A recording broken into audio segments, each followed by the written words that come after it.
I'm going to talk to you about the negative impact on health of prohibition law enforcement drug policies. I think to explain this topic fully, we need to go back in history, in time, and look at the way in which drug laws were developed. And if we look at, for example, drug laws that were developed about 100 years ago, we know that drug laws were developed because of concerns about drug use, but mostly for specific reasons about who used the drug and why they used the drug. And drug laws were developed, I guess, with the major goal to try to eradicate or try to stop people using drugs for non-medical or non-scientific purposes. And at the forefront of that approach towards eradicating drug use were the police. The police were assigned the task of stopping people using drugs and also eliminating the supply of drugs. And there was a belief that if you had a strong law enforcement approach, then that would deter others from using drugs. However, we recognise, particularly through prohibition of alcohol in the 1920s in the United States, that instead of eradicating alcohol use, it drove it underground and it made it even more harmful. And we also know that a black market developed with criminal elements who ran the alcohol trade. And as illicit drug policy developed and laws got tougher and I guess sentences got longer and police powers increased, we also recognised that what happened with alcohol also happened with illicit drugs.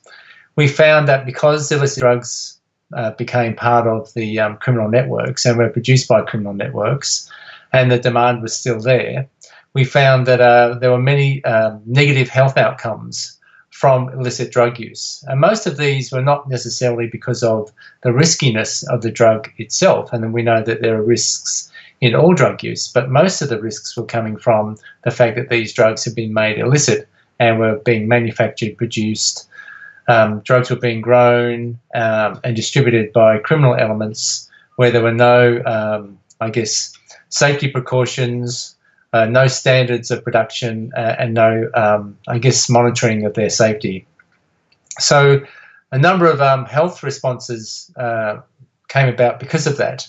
One of the major issues that we found, particularly in terms of the way in which people use drugs through injecting drug use, was the fact that many bloodborne viruses, such as HIV and hepatitis C, were spread through injecting drug use. And we've known that because of the policing of illicit drugs, particularly illicit drugs such as heroin, methamphetamine, these drugs, which can be injected, and police target the production and use of those drugs, many people who inject those drugs find that policing drives them underground. They inject unsafely, they share injecting equipment, and consequently HIV and other bloodborne viruses are easily spread through communities.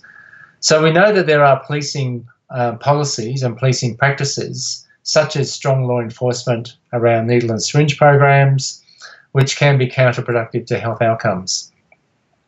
So what we need to do is we need to look at some strategies whereby we acknowledge that policing will not eradicate drug use and that by having a prohibition approach, illicit drugs are becoming more risky and more concerning in terms of the impact on drug users. We need to look at some health strategies that not only can reduce those risks but can also be supported by police.